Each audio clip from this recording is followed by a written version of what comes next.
अस्सलाम वालेकुम नाजरीन, अहम खबर से आपको आगाह करते चलें। T20 वर्ल्ड कप में शानदार कारकर्दगी दिखाने वाले wicket keeper batsman Mohammad Rizwan ने क्या कहा कि जब मैं क्रिकेट ग्राउंड देखने की ख्वाहिश में ग्राउंड चला गया तो मुझसे ग्राउंड मैन ने पूछा यहाँ क्या कर रहे हो। इस पर मैंने फ़ौरन जवाब दिया ग्राउंड देखने आया हूँ। तो इसने पीछे से थप्पड़ मारकर मुझे बाहर निकलने का कहा। सोशल मीडिया पर वायरल एक क्लिप में मोहम्मद रिजवान का कहना था कि ये बात सबको पता है कि इनका ताल्लुक़ किसी बड़े घराने से नहीं है और ना ही वो किसी गरीब फैमिली से ताल्लुक़ रखते हैं। इसके बरअक्स इनका ताल्लुक़ एक मुतवस्सित तबके से है। यही वजह थी कि इनके पास क्रिकेट खेलने के लिए भी सामान नहीं होता था।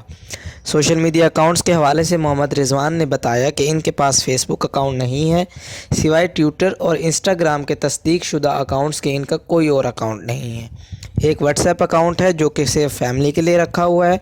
इसके अलावा इन्हें सोशल मीडिया के हवाले से कुछ नहीं पता। यही वजह थी कि विजडन क्रिकेट का अवार्ड जब दिया गया तो इन्हें किसी और खिलाड़ी ने इस हवाले से आगाह किया था। मोहम्मद रिजवान ने मज़ीद बताया कि क्रिकेट टीम के हवाले से कोई बात हो तो हमारे मीडिया मैनेजर इब्राहिम मुझ तक पहुँचाते हैं।